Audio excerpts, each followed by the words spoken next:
नमस्कार, खिलाड़ी नंबर 1 में आप सभी का स्वागत है। मैं हूं सुमित और मंगलवार का दिन भारतीय बाजारों में बढ़िया रफ्तार जो हाल फिलहाल में देखने को मिली, उसके बाद से थोड़ा सा ईज आउट मार्केट आज एटलीस्ट होता हुआ दिखाई पड़ रहा है। 3 खिलाड़ी हमारे साथ मौजूद हैं, विभोर हैं, समित हैं, आशीष कयाल हैं, जिनसे हम बातचीत करेंगे, उनकी इंडिविजुअल कॉल्स पे बातचीत करेंगे और साथ ही साथ मार्केट्स को लेकर उनकी रणनीति भी समझेंगे। भारतीय बाजारों में आज शुरुआती बिकवाली लोअर लेवल पे खरीदी गई और अब करीब करीब 17,266 के जोन्स में निफ्टी ट्रेड कर रहा है। 17,331 के आसपास के हाईज हैं और 17,215 के आसपास के लोज हैं, यानी 50 अंकों के आसपास का मूव लोअर लेवल से निफ्टी दिखा चुका है। निफ्टी बैंक भी निचले स्तरों से एक अच्छी रिकवरी के बाद अब 68 अंक महज नीचे है, फ्लैट टू नेगेटिव साइड पे कामकाज कर रहा है। लेकिन बढ़िया मूव आज लोअर लेवल से आया है मिड कैप स्मॉल कैप में। मिड कैप इंडेक्स में लो था 29,942 का और फिलहाल 30,000 के ऊपर मिड कैप इंडेक्स कामकाज कर रहा था। निचले स्तरों से 200 अंकों की रिकवरी मिड कैप इंडेक्स दिखा चुका है और स्मॉल कैप इंडेक्स 9295 के लोज थे 9384, यानी करीब करीब 100 अंकों के आसपास की रिकवरी स्मॉल कैप इंडेक्स भी लोअर लेवल से दिखा चुका है। तो मिड कैप स्मॉल कैप में लोअर लेवल से रिकवरी है, जो कि आपको एडवांस डिक्लाइन को और बेटर साइड पे करता हुआ दिखाई पड़ रहा है। हालांकि फ्रंट लाइन इंडेक्स भी लोअर लेवल से कुछ हद तक रिकवर हुआ है और आधा % के आसपास की बिकवाली के साथ कामकाज कर रहा है। बिकवाली के बावजूद भी एडवांस डिक्लाइन में आप 1550 शेयर तेजी में देखेंगे और 1100 शेयरों में बिकवाली है, यानी कि ब्रॉडर बेस्ड मार्केट्स के अंदर अभी भी खरीदारी देखने को मिल रही है। डिस्पाइट फ्रंट लाइन इंडेक्स में आपको बिकवाली दिखाई पड़ेगी। विभोर, समित और आशीष कयाल 3 हफ्ते के विजेता, जो कि इस हफ्ते हमारे साथ कंपीट कर रहे हैं। तो इस हफ्ते में जो तीनों खिलाड़ी हैं उनके रिटर्न्स आपकी स्क्रीन पर पहले आएंगे। किस तरह के रिटर्न्स सो फार तीनों के पोर्टफोलियो जनरेट कर रहे हैं।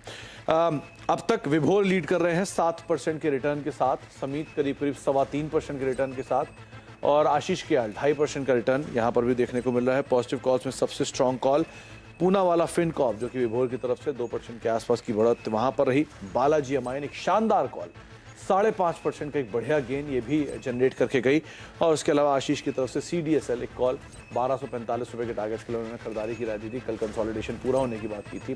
3-3.5% का रिटर्न ये भी दे चुका है। आप तीनों को ही नमस्कार, तीनों का ही स्वागत है कार्यक्रम में। सबसे पहले तो विभोर, आपसे मार्केट्स को लेकर रुख रवैया समझेंगे। आज डिप मिला, सुबह खरीदा भी गया, क्या अभी दोबारा हम वो लोज देखेंगे या बायस पॉजिटिव ही है, बाय ऑन डिप्स है?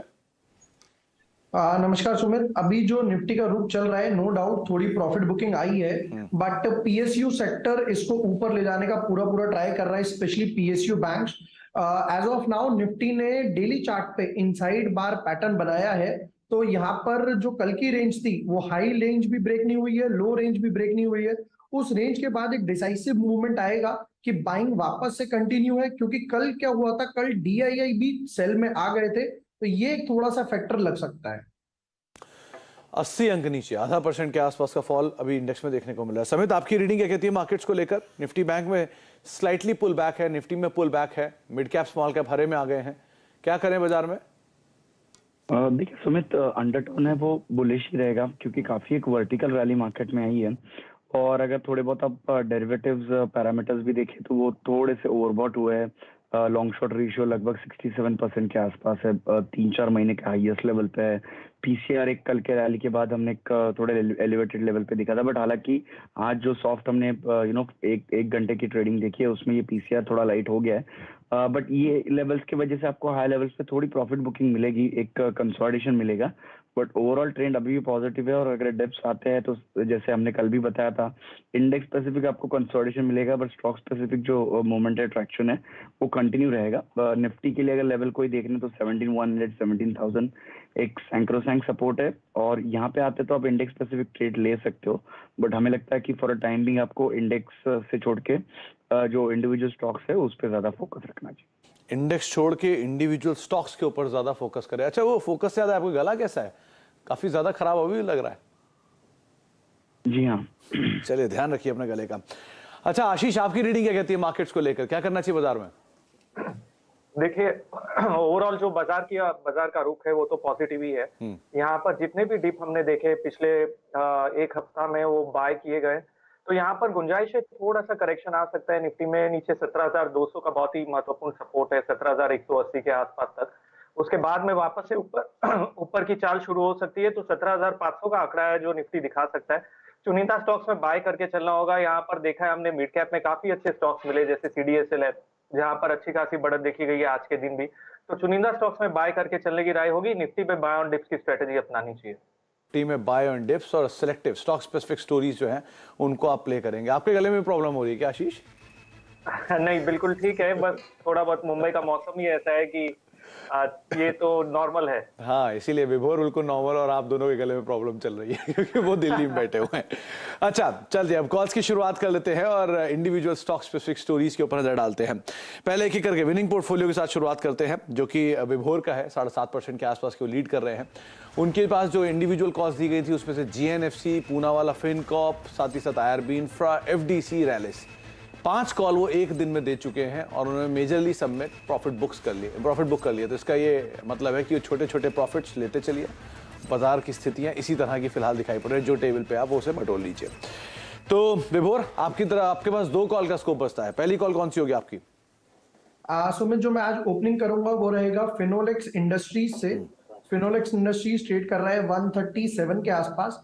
अब यहाँ पे सेक्टर में सबसे अच्छी बात क्या हुई है, स्टॉक जैसे ही 130 की रेंज में आता है बैक टू बैक बाउंस दे देता है। 130 आता है बाउंस, 130 आता है बाउंस। तो यहाँ पे जो मेरा स्टॉप लॉस रहेगा, बहुत छोटा स्टॉप लॉस है, दैट इज 133। जो मेरा टारगेट रहेगा वो रहेगा 150 के आसपास। 150 रुपए के टारगेट्स के लिए फिनोलेक्स इंडस्ट्रीज को आप लॉन्ग साइड पे देख सकते हैं। 133 का एक स्टॉप लॉस यहाँ मेंटेन करेंगे। 138.50 ये मौजूदा स्तर देखने को मिला। डे हाई के आसपास फिनोलेक्स इंडस्ट्रीज कामकाज कर रहा है। अच्छा, आशीष के पोर्टफोलियो पे एक बार नजर डालते हैं किस तरह का रिटर्न वहां पर है। 2-2.5% के आसपास के रिटर्न आशीष के पोर्टफोलियो में आया है और उनकी भी जो कॉल्स हैं उन्होंने गोदरेज एग्रोवेट और साथ ही साथ वेल्सपन कॉर्प में से एग्जिट कर लिया। CDSL को होल्ड कर रहे हैं, तो 2 कॉल का स्कोप उनके पास भी है। आशीष, आपकी तरफ से पहली कॉल? देखिए, पहली कॉल जो है वो है हाइकल में। यहाँ पे काफी कंसोलिडेशन के बाद में अच्छा खासा ब्रेकआउट आता हुआ नजर आ रहा है। वॉल्यूम्स अच्छे पिकअप हो रहे हैं और साथ ही में अगर आप देखेंगे तो इसने दोनों 20 डेज और 10 डेज एवरेज से बाउंस बैक किया है। तो गुंजाइश है यहाँ पे अच्छा मूव देखा जा सकता है 298 लेवल्स तक। तो हाइकल पे बाय की राय होगी। स्टॉप लॉस लगाना होगा 261 का और टारगेट है 298। 298 के टारगेट्स के लिए खरीदारी की राय। 261 का एक स्टॉप लॉस मेंटेन करेंगे। वैसे भी ये काफी समय से टूटा और उसके बाद एक कंसोलिडेशन में 750 रुपए का शेयर होता था, वहां से टूट टाट के करीब 200-300 रुपए की रेंज में आ चुका है।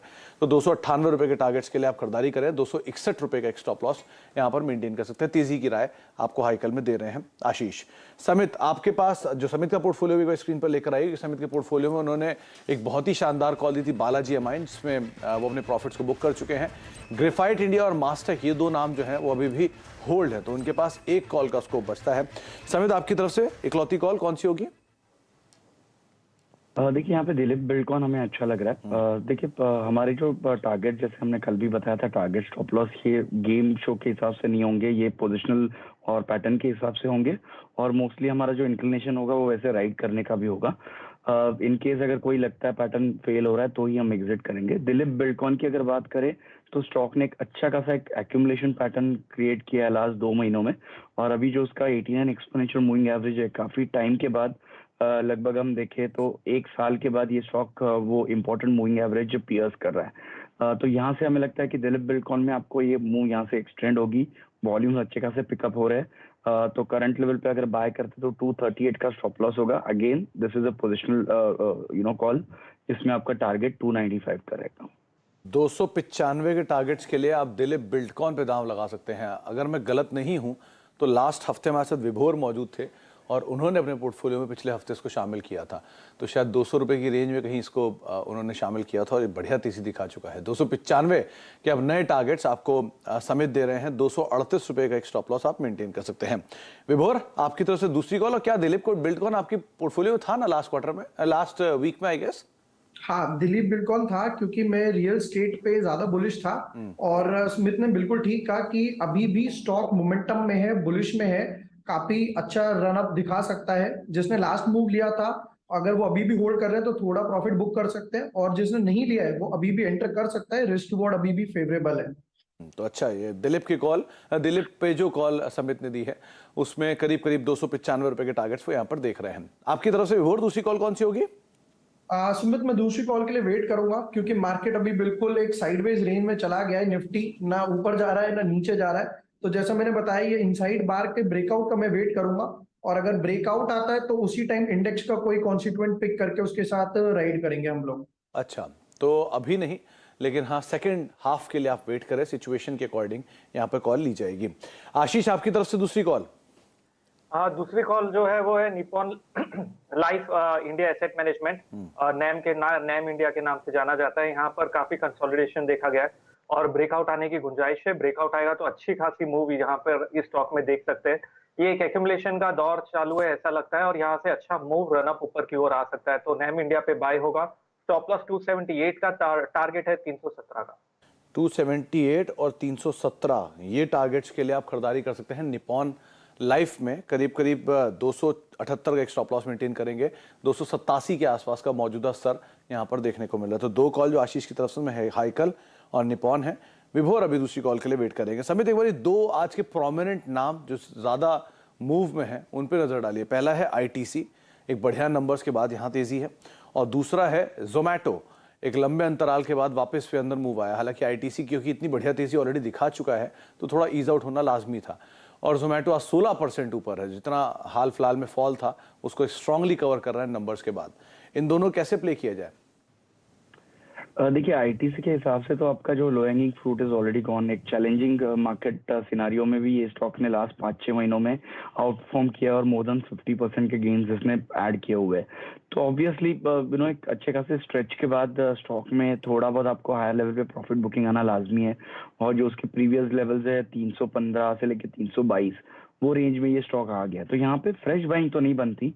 यस, अगर किसी का medium to long term view ये स्टॉक में है तो वो अभी भी बने रह सकते हैं, बट अगर किसी का शॉर्ट टर्म व्यू है तो ये जो 310 से लेके 320 का रेंज है वहां पे एक बार ये मुनाफा वसूली की जा सकती है। जोमैटो की बात करें तो देखिए, स्टॉक में काफी एक अंडर परफॉर्मेंस के बाद आज एक स्पाइक आया हुआ है, बट एक दिन के वजह से इसका जो ट्रेंड चेंज होगा कि नहीं वो बोलना थोड़ा डिफिकल्ट है। यहाँ पे फ्रेश बाइंग की तो सलाह नहीं होगी। अगर किसी का जो आईपीओ से ये स्टॉक जिनके पोर्टफोलियो में पड़ा हुआ है वो तो डेफिनेटली फिलहाल बने रह सकते हैं।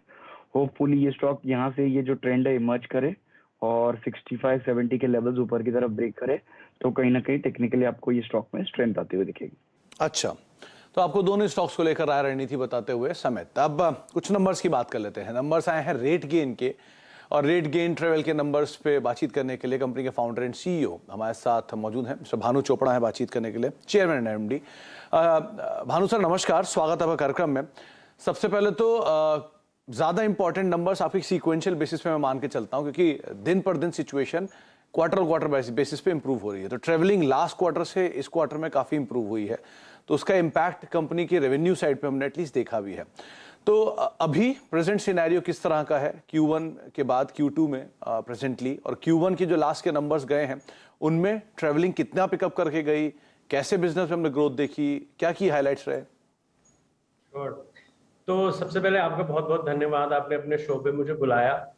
तो जैसा कि आपने हमारे नंबर्स की बात की, सीक्वेंशियल ग्रोथ अबाउट 10% है, पर अगर मैं लास्ट ईयर से कंपेयर करूं जो कि राइट कंपैरिजन होगा, क्योंकि जो हमारी ट्रैवल बिजनेस है उसमें Q3 और Q4 सबसे हाईएस्ट होता है, तो उसके हिसाब से हमारी ग्रोथ 59% है।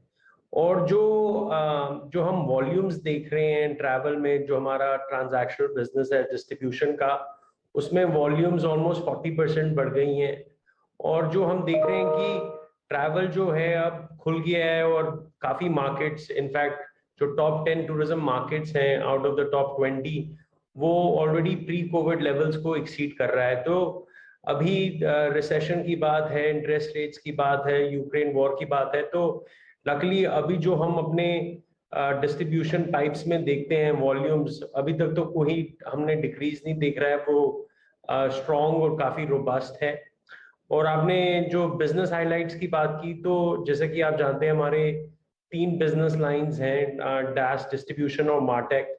तो मार्टेक में हमारी ग्रोथ सबसे ज्यादा थी, और वो इसलिए क्योंकि जो डिमांड है वो वापस आ रही है, और जो होटल्स हैं वो इस डिमांड को टैप करना चाहते हैं डिजिटल कस्टमर एक्विजिशन टूल्स में।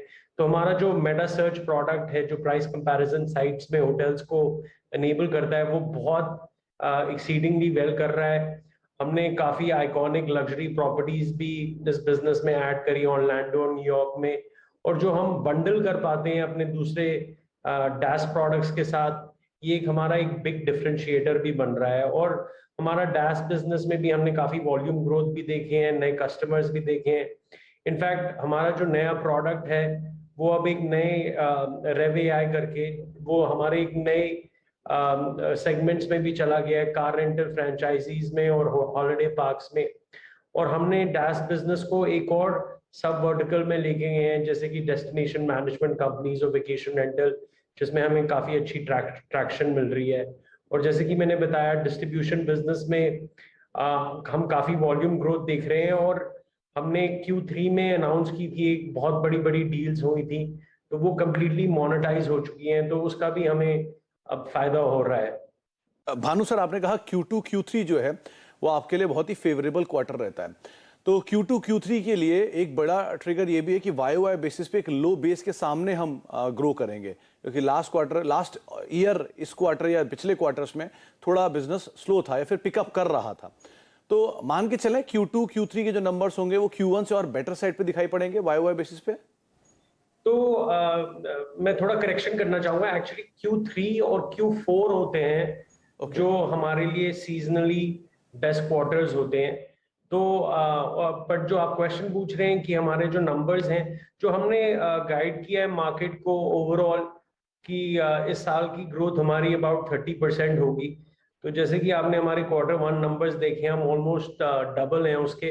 तो मुझे उम्मीद है कि जो हमारी ग्रोथ है ये ऐसे ही इंटैक्ट रहेगी, क्योंकि जो अभी Q2 में भी जो विजिबिलिटी हमें दिख रही है उसके हिसाब से हमें लग रहा है कि ये Q2 भी सिग्निफिकेंट क्वार्टर होगा हमारे लिए। अच्छा भानु सर, दो चीजें मैं खुद समझना चाहूंगा। पहला, कितनी रिलेवेंस है एट्रिशन रेट की? 22.3% का एट्रिशन रेट कंपनी ने पोस्ट किया है, ये कितनी रिलेवेंस है कंपनी के लिए? वन। दूसरा, क्योंकि डॉलर विज़ावी बाकी करेंसीज के एक अच्छी स्ट्रेंथ ले रहा है, जो कि टूरिज्म के लिए फेवरेबल मान सकते हैं डॉलर स्पेंडिंग के लिहाज से, तो क्या वो भी कंपनी के लिए एक बढ़िया ट्रिगर बनेगा? तो जो आपका क्वेश्चन है एट्रिशन के बारे में, तो ये एट्रिशन अगर आप बाकी IT सर्विसेज कंपनीज के साथ कंपेयर करें जो लार्ज कंपनीज भी हैं, तो अब हमारा एट्रिशन काफी स्टेबल हो गया है। इनफैक्ट हमने काफी अवार्ड्स भी विन करे हैं, ग्रेट प्लेस टू वर्क ने हमें रिकॉग्नाइज किया है।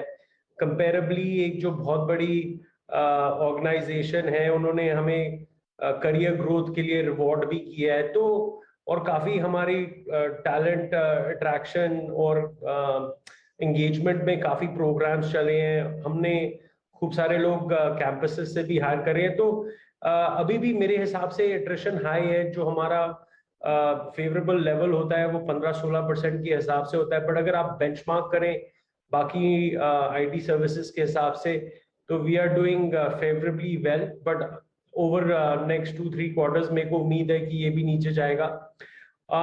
जो आपने दूसरा क्वेश्चन पूछा डॉलर के ऊपर, तो ये भी हमारे लिए बहुत फेवरेबल न्यूज़ है, क्योंकि हमारा जो रेवेन्यू है 95% डॉलर रेवेन्यू है।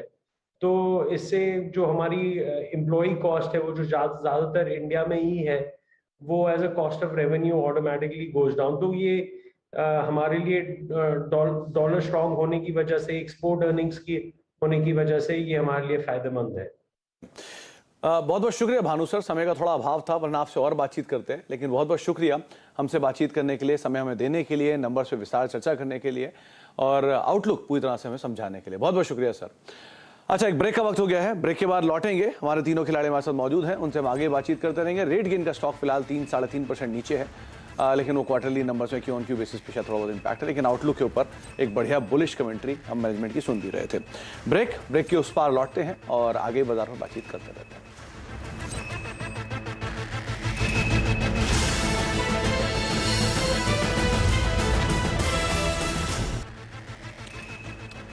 आप देख रहे हैं खिलाड़ी नंबर 1। मार्केट्स में निफ्टी तो फ्लैट टू नेगेटिव है, लेकिन मिड कैप स्मॉल कैप में फ्लैट टू पॉजिटिव ट्रेड अभी देखने को मिला, रेंज बाउंड ट्रेड आप कह सकते हैं। अच्छा, तीनों ही खिलाड़ियों का पोर्टफोलियो आपकी स्क्रीन पर आता हुआ दिखाई पड़े, किस तरह की पोजीशनिंग फिलहाल दिखाई पड़ रही है। विभोर ने अब तक सिर्फ एक कॉल ली है, जो कि लीडिंग पोर्टफोलियो के साथ कामकाज कर रहे हैं। फिनोलेक्स इंडस्ट्रीज करीब 150 रुपए का टारगेट, 130 का स्टॉप लॉस, और विभोर का जो कॉन्ट्रीब्यूशन है वो आपकी स्क्रीन पर है, 1.5% के आसपास पॉजिटिव कॉन्ट्रीब्यूशन के पोर्टफोलियो में कर रहा है। इसके अलावा समित के पोर्टफोलियो में ऑलरेडी मास्टेक और ग्रेफाइट इंडिया उनके पास पोजीशंस हैं ही। दिलीप बिल्डकॉन का फर्दर एडिशन है, करीब करीब 295 रुपए के टारगेट्स के लिए 238 का एक स्टॉप लॉस मेंटेन करेंगे। और जो कंट्रीब्यूशन है 2% दिलीप बिल्डकॉन दे रहा है, ग्रेफाइट इंडिया पौने 2% और 2.5% का नेगेटिव कंट्रीब्यूशन जो है वो दे रहा है मास्टेक। इसके अलावा जो आशीष का पोर्टफोलियो में CDSL, उनके पास एग्जिस्टिंग कॉल है एक 1245 के टारगेट्स के लिए, लेकिन हाइकल नया नाम जोड़ा है 298 के टारगेट्स के लिए और निपॉन लाइफ करीब करीब 317 के टारगेट्स के लिए खरीदारी करके चलने की राय दे रहे हैं। जो कंट्रीब्यूशन है flat to positive Hikal, flat to negative Nippon और करीब करीब 5% का पॉजिटिव कंट्रीब्यूशन ये दे रहा है आशीष के पोर्टफोलियो में। तो एक एक करके रिटर्न आएगा 8.5% के पॉजिटिव रिटर्न के साथ विभोर, 6.5% का पॉजिटिव रिटर्न समित का और आशीष करीब करीब 4.5% के पॉजिटिव रिटर्न के साथ अब ट्रेड करते हुए दिखाई पड़ रहे हैं। तो एक बड़ा फेरबदल आज के रिटर्न्स के बाद, CDSL कॉल के बाद आशीष के पोर्टफोलियो में होता हुआ दिखाई पड़ा है। एक कॉल का स्कोप अभी भी विभोर के पास है, तो देखना होगा कैसे वो पैन आउट करते हैं उसको सेकंड हाफ में। बहुत बहुत शुक्रिया विभोर, बहुत बहुत शुक्रिया समित और बहुत बहुत शुक्रिया आशीष आपका हमारे साथ मौजूद रहने के लिए और सभी कॉल्स पे मार्केट्स पे बातचीत करने के लिए। बाजार अभी एक रेंज बाउंड ट्रेड में कामकाज कर रहा है, मिड कैप स्मॉल कैप में बाइंग है। ब्रेक का वक्त है, ब्रेक के उस पार कमोडिटीज मार्केट का अपडेट।